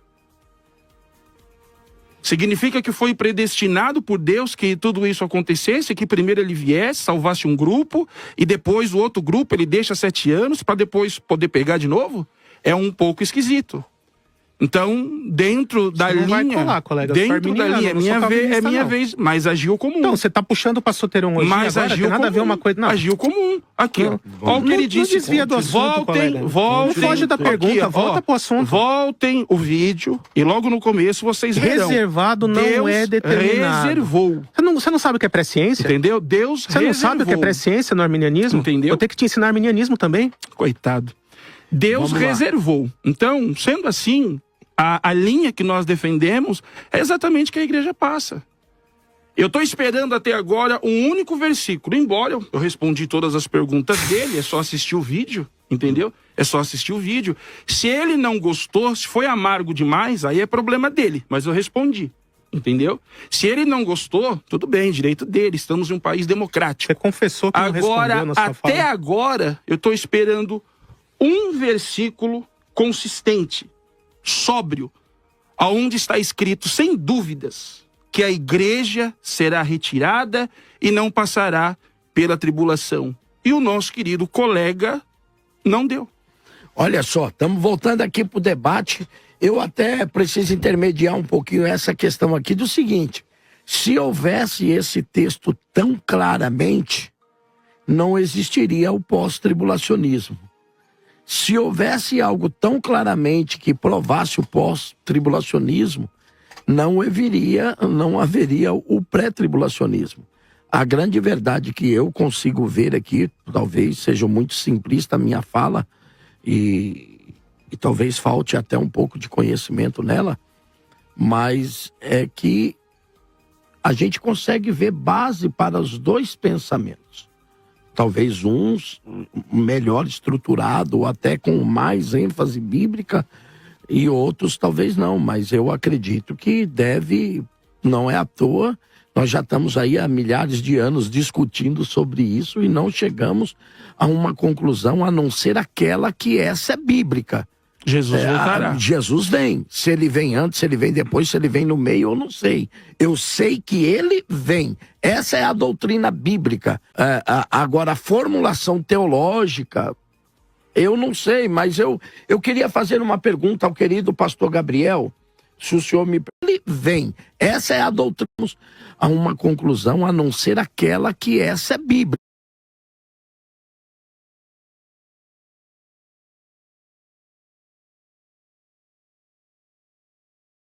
Não é à toa, nós já estamos aí há milhares de anos discutindo sobre isso e não chegamos a uma conclusão a não ser aquela que essa é bíblica. Jesus voltará. Jesus vem. Se ele vem antes, se ele vem depois, se ele vem no meio, eu não sei. Eu sei que ele vem. Essa é a doutrina bíblica. Agora, a formulação teológica, eu não sei, mas eu queria fazer uma pergunta ao querido pastor Gabriel. Se o senhor me permite, pastor Gabriel, não dá para negar, até porque eu acredito, não sei se o senhor vê assim, mas eu acredito que sim, que há uma revelação progressiva nas escrituras, não é? Por exemplo, há quem diga que há uma alusão ali do casamento de Isaac e Rebeca sobre a igreja. Perfeito. Não é? Agora, veja bem, o texto vai dizer que ela atravessa o deserto, né? Vamos ler o texto? Vamos Gênesis ler. 26, você está falando, uma noiva para Isaac. Isso. Eu amo esse texto porque você vê, pela própria tipologia bíblica, Exatamente. ele é mais um texto que prova que o pré está certo. Não, vamos ver se o pré está certo mesmo. Ou talvez o senhor... Se você quiser, eu Não, pastor, eu também amo demais esse texto. Eu só estou fazendo a pergunta... Mas isso é uma tipologia, sim, é uma segunda sim. camada. É uma Alguns segunda camada. E outros não. Sim. Por isso eu estou dizendo, e eu queria que o pastor me explicasse. Ela atravessa o deserto. Sim. Ok? Vamos, há um período... eu vou colocar a pergunta depois do senhor... Não, eu faço a pergunta, depois o senhor explica e depois o senhor contesta. Uhum. Ela atravessa o deserto. Há uma promessa de Isaac ao pai, que o pai lhe impõe. Aí fica uma questão que vocês vão ter que responder para nós. Sim. Jesus vem e pisa na terra. Opa! O próprio Abraão diz para ele: você me promete que você não vai botar o pé naquela terra. Você só vai até o poço de Olá-Oroi. Você vai esperar ela lá. Sim. Pronto. Há quem diga que isso é a noiva, que Jesus... Há quem diga que Jesus nunca mais põe o pé na terra. Pronto, há uma promessa. Eu tô dizendo e o senhor vai responder. Acho que aí ninguém vai concordar. Não, e o senhor vai responder. Não sei. Eu particularmente, se eu for para Cantares, há quem defenda que ela não era morena natural, ela é morena queimada do sol. Cantares é poético, né? Mas se refere à igreja. Eu nem acredito que se refira à igreja. Olha... isso aí é inferência que se faz, mas originalmente ali é Salomão e a rainha de Sabá, Sulamita, né? Então, mas vamos lá. Há quem mas vamos voltar para o Gênesis, da que igreja. É relato histórico. Então, ela é uma morena queimada de sol. Parece que ela sofre um período e Salomão pergunta: quem é esta que vem subindo? Sim, porque a Sulamita era africana. Aí depois o Salmo vai dizer que esse vestido dela que ela vem subindo, ela vem cheirando a dois tipos de perfume, a mirra e a aloés. A mirra é símbolo de sofrimento. Na cruz de Cristo ele recebe os 3 presentes: ouro, incenso e mirra. E ninguém vai discordar que a mirra é o símbolo do seu sofrimento. Aquele que foi massacrado, moído na cruz. Essa noiva, é a pergunta, ela passa pelo deserto, ela é queimada de sol. Tá. Aí, assim, vamos separar Gênesis de Cantares. Mas não dá para separar a Bíblia porque ela é uma revelação progressiva. É texto poético, pastor, é poesia. Pastor a gente Calixto, não pode pegar poesia como profecia. Eu acho que agora pode ser o único momento que eu, Gabriel, acabe concordando, não sei. Mas é o seguinte, a tipologia, ela é uma coisa muito bonita, ela serve como algo de se para ilustrar. De se utilizar e ilustrar, mas algumas vezes ela se torna um pouco perigosa. Não estou dizendo que é o caso do amado irmão. Mas ela é perigosa mesmo, porque Santo Agostinho cometeu essa loucura. Muitas pessoas começam a querer achar alguma coisa de Cristo em tudo quanto é personagem bíblico. Mas, por exemplo, se nós formos falar disso, por isso que eu digo que ela pode ilustrar, mas ela não é a realidade. Porque, por exemplo, Santo Agostinho dá lá na passagem do homem que desce de Jerusalém, essa tipologia em algum momento, né, nem pensei em utilizá-la, mas essa tipologia em algum momento é muito boa porque ela atravessa o deserto. É isso que eu tô E se ela atravessa o deserto, ela passa pela provação. Se ela simboliza a igreja, nós não vemos Rebeca sendo retirada. Se ela simboliza a igreja, ela passou pela tribulação e fortalece ainda mais a ideia pós-tribulacionista. Não, é por isso que eu estou perguntando, eu queria que o pastor explicasse para nós, pastor, como é que ela atravessa o deserto, que deserto é esse? É logicamente, de novo, o senhor melhor do que eu, ela não serve mas ela serve para ilustrar. Não sei, o que o senhor nos diz? Vamos na história, né? Gênesis 26... muitas vezes tem um subtítulo aqui chamado Uma Noiva para Isaac. Isso. Tá? Entrando aqui no nível de tipologia, assim como Abraão muitas vezes é comparado ao Deus Pai. Então, por exemplo, ali na passagem do rico e o Lázaro, em Lucas 16, o pai Abraão ele simboliza Deus, entre outros textos. Isaac também é comparado como Cristo, como filho de Deus. Por exemplo, em Gênesis 22, Abraão quase sacrifica Isaac, e ali é uma simbologia do sacrifício de Cristo por nós, né? Então, dentro dessa ideia, a gente pode pensar assim: o pai, Abraão, queria uma noiva para o seu filho Isaac. Certo? E aí o que ele faz? Ele pega o seu servo fiel, que nós podemos entender aqui como Espírito Santo, né? E manda ele a uma terra distante procurar uma noiva para o seu filho. Então a gente pode entender que aqui do céu ele foi para a terra. Aqui, planeta Terra, onde a gente está. Quando chega lá, ele vai na casa de Labão, explica o que aconteceu e pergunta quem quer ser noiva de Isaac. E aí a gente percebe que tem a resposta de fé ali da Rebeca. Não, mas ele já tinha escolhido ela antes. Ele escolheu ela lá no poço. Sim, mas... Aí vai até a casa com ela e pergunta pra família: você vai acompanhar esse senhor? E ela diz, aí tudo bem. Ele gostou da moça e entendeu que ela era uma moça adequada para isso. Mas ele não tinha poder de levar ela se ela não quisesse. Não, de jeito nenhum. Então, ele primeiro falou com o pai dela, tudo bem, mas perceba que o Labão, o que ele falou? Ele virou para ela e falou: você quer ir? Quer ir? Em nenhum momento ela foi obrigada. Não. Ela manifestou espontaneamente a vontade de querer ir. Aí parece que pega um pouquinho o calvinismo. Exatamente. Então perceba que cada um de nós está aqui como igreja, nós temos a liberdade de escolher: quero me tornar parte da noiva de Cristo ou não. Né? Pelo exemplo aqui de Rebeca. Mas olha que legal.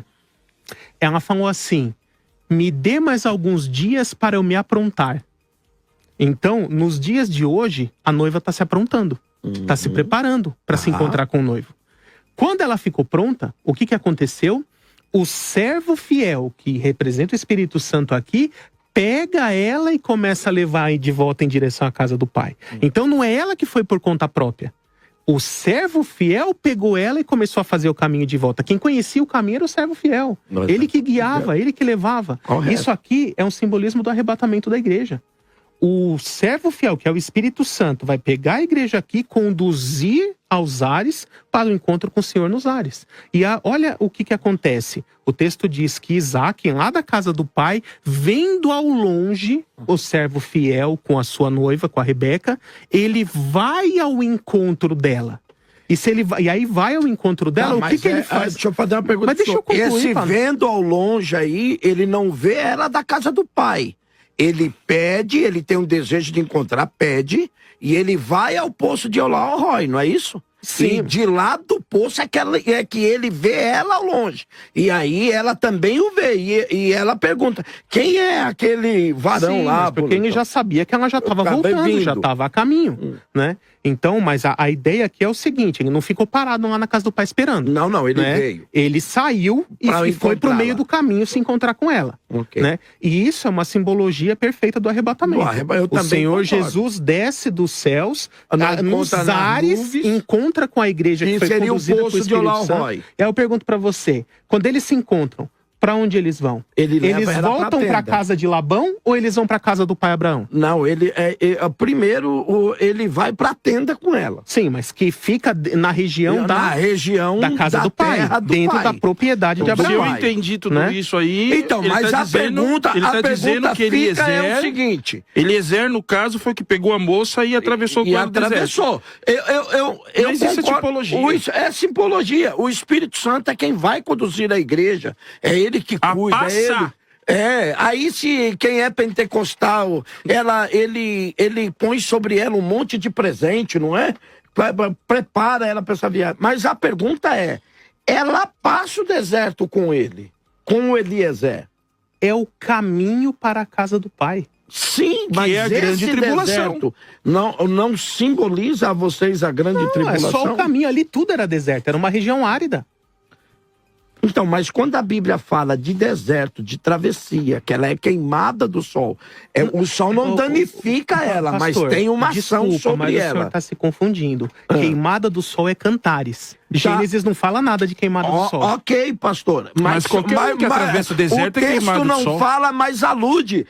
Quem passa pelo deserto, o sol tem referência sobre ele. Mas... Como é que alguém atravessa o deserto e o sol não tem referência sobre ele? Mas a maioria dos teólogos não concorda que Cantares é uma referência à igreja. Mas aí eu vou dizer pro senhor também, viu? A maioria dos teólogos não concorda com tanta coisa, porque como é que eu posso negar que alguém atravessa o deserto e que o sol não tem efeito sobre ela? E se ela já fosse morena? E se ela já tivesse a pele escura? Mas Salomão vai dizer que ela não é morena, Cantares, ela é queimada do sol. Não tem nada a ver com Gênesis.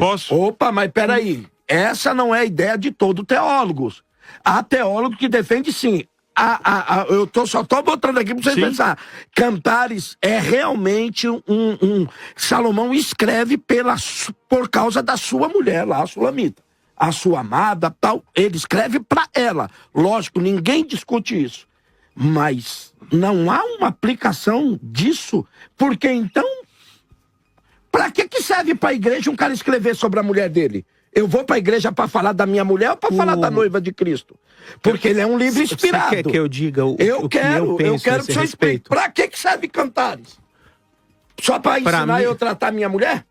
Pra mim serve pra mostrar que o amor entre marido e mulher, a paixão, a sexualidade, a vida conjugal, foi criada por Deus, é boa, santa e deve ser vivida dentro dos padrões que Deus estabeleceu.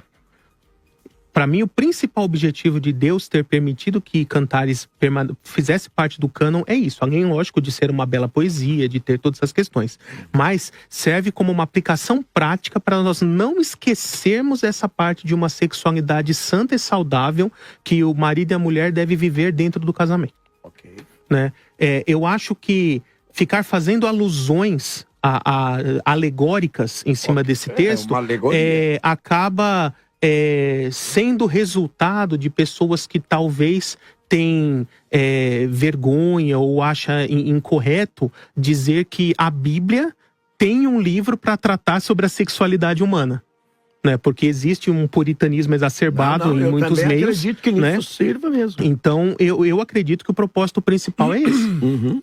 Querido pastor Emerson. Bom, volta a falar. Olha, eu só quis até porque aproveitando aqui, Claro. os dois teólogos aqui também, Claro, para esclarecer um pouco as minhas dúvidas também, né?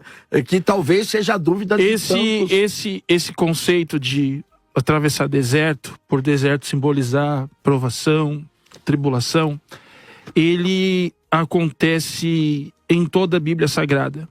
Na verdade, Gabriel usou 2 exemplos, um eu me lembro, o outro não.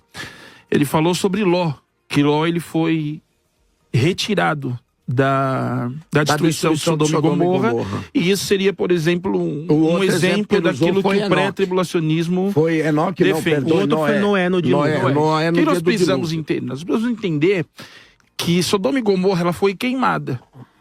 Obviamente que Ló não podia ficar parado lá, senão ele morreria. Mas ele teve ciência do que estava acontecendo. Então, por ele ter tido a ciência do que estava acontecendo, ele saiu para poder escapar pela sua vida. Mas passou pela tribulação.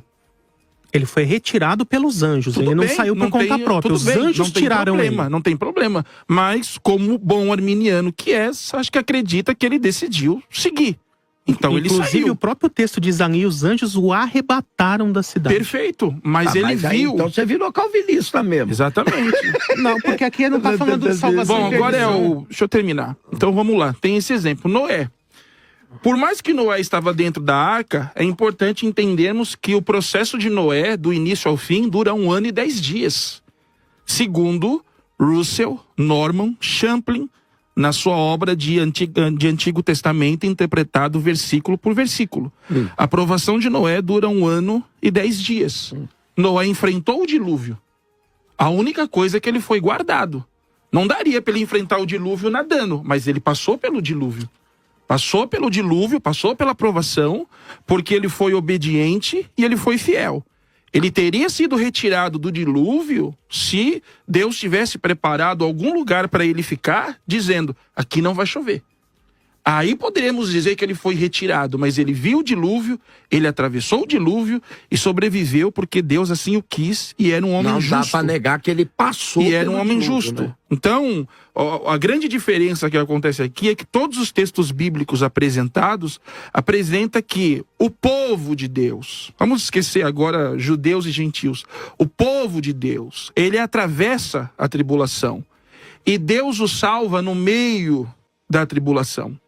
Nós podemos pegar grandes exemplos como dilúvio, travessia de Mar Vermelho, destruição de Sodoma e Gomorra, como exemplos até um pouco mais simples e pequenos, textualmente falando, como Daniel na Cova dos Leões. Deus fez Daniel ficar invisível aos leões? Tem gente que fala isso, mas claro que não. Daniel passou uma noite, ele atravessou uma tribulação, ele atravessou uma provação e sobreviveu. Assim é o que vai acontecer com a igreja do Senhor. Já dizem que o rei, para poder guardar Daniel, mandou jogar tanta comida para os leões que então, mas aí nós entramos naquilo que a tradição judaica chama de midrash, né? Chama de acréscimo. Olha, então, a travessia, a igreja, ela passará pela grande tribulação, ela será preservada. Dentro de todas as coisas que eu respondi aqui, eu deixo bem claro que as respostas podem não ter agradado o pré-tribulacionista, mas é a defesa que o pós-tribulacionista oferece. Do mesmo jeito que as defesas dele não nos agradam. Mas a igreja atravessa, a igreja passa e Cristo voltará apenas uma vez. Ninguém aqui é eleito, não caiam nessas loucuras, fiquem preparados e lembre-se da parábola da figueira.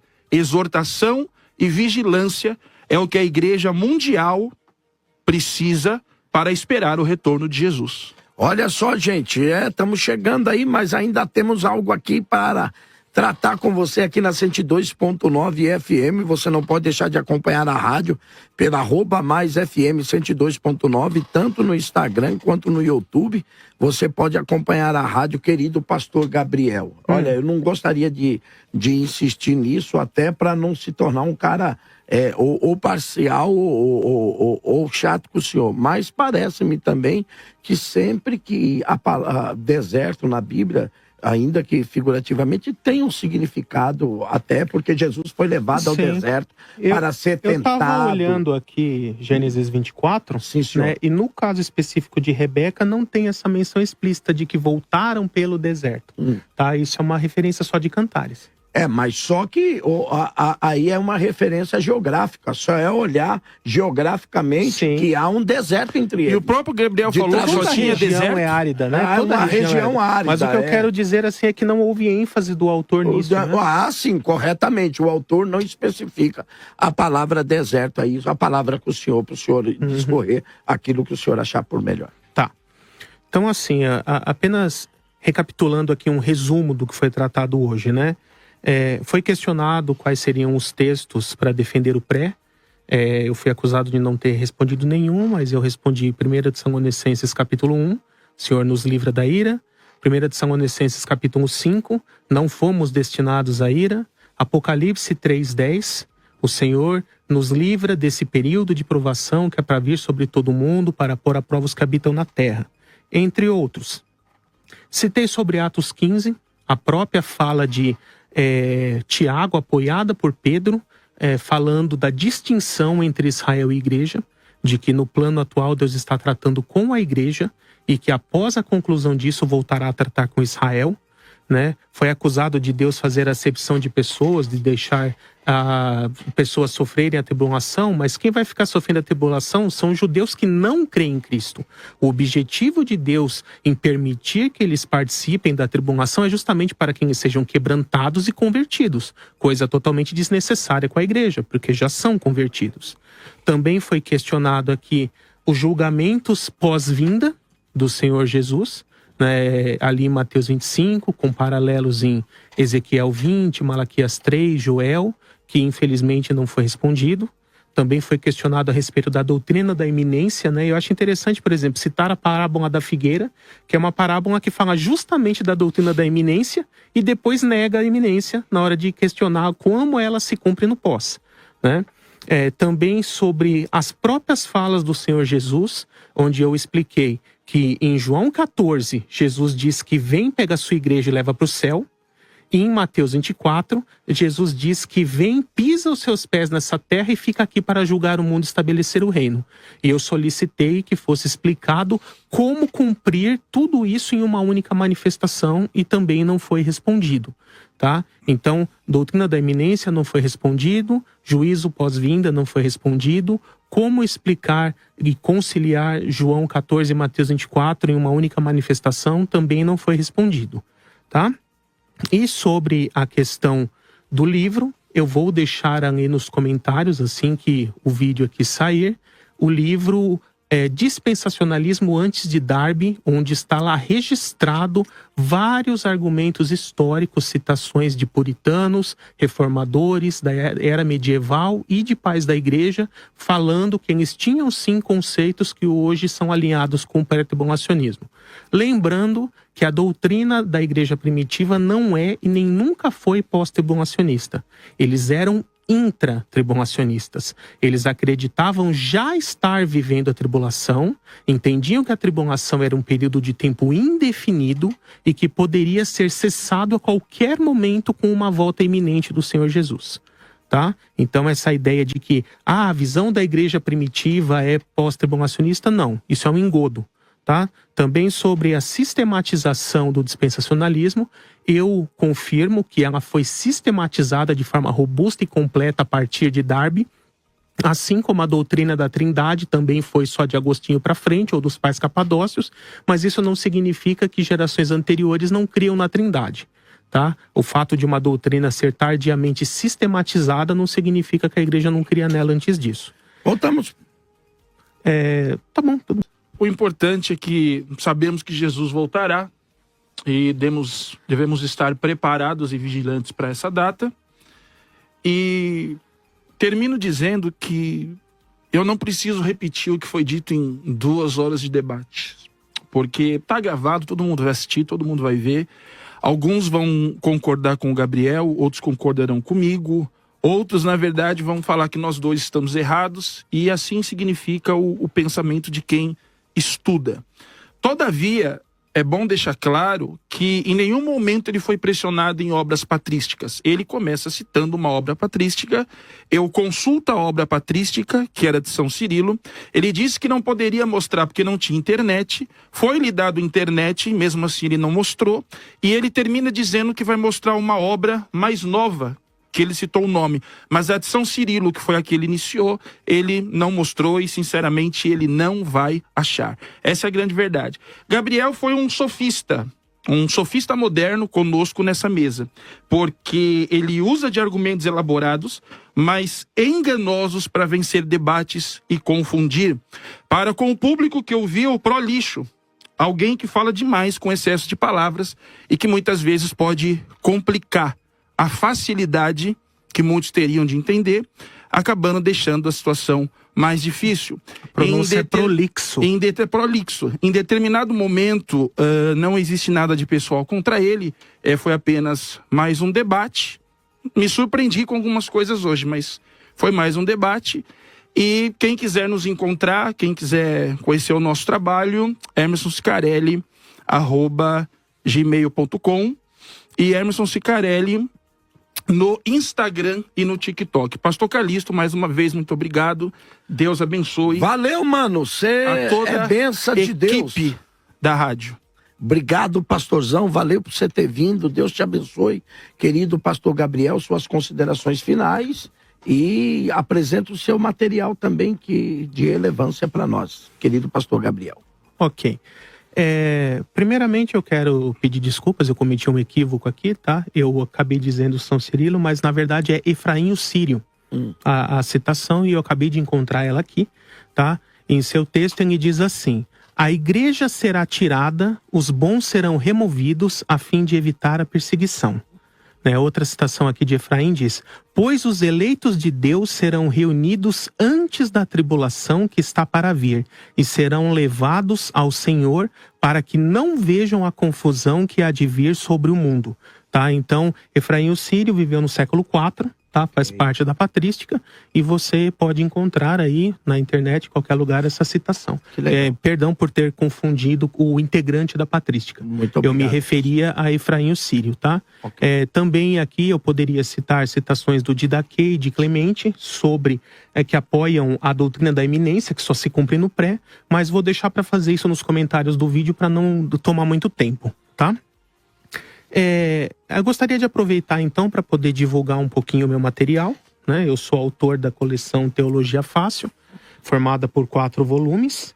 O primeiro volume é esse aqui, Entenda a Trindade, onde eu analiso aqui 4 disciplinas da teologia sistemática. Eu estudo sobre o Deus Pai, sobre Cristo, sobre o Espírito Santo e sobre a doutrina da Trindade, tá? Tudo de uma forma prática, simples, direta, totalmente embasado em textos bíblicos. Depois, o volume 2, Homem, Pecado e Salvação, onde eu analiso sobre a antropologia bíblica, estudo sobre o pecado, estudo sobre a salvação, tá? O volume 3, Manual Prático de Escatologia, em especial para esse assunto tratado hoje, você encontrará muitos argumentos que nem foram falados a favor do pré e contra as demais visões, pós-meso, arrebatamento parcial, amilenismo, tudo isso também de uma forma totalmente embasada em textos bíblicos. E por último, Anjos, Demônios e Igreja, onde eu falo tanto de anjos caídos quanto dos anjos bons, os santos, e também um estudo completo sobre doutrina da igreja. Tudo com uma linguagem simples, voltada para cristãos comuns e embasado em textos bíblicos. Mais uma vez eu agradeço aqui pela oportunidade de estar presente no programa. Pastor Gabriel. E é sempre um prazer aqui estar com vocês. E vai ser sempre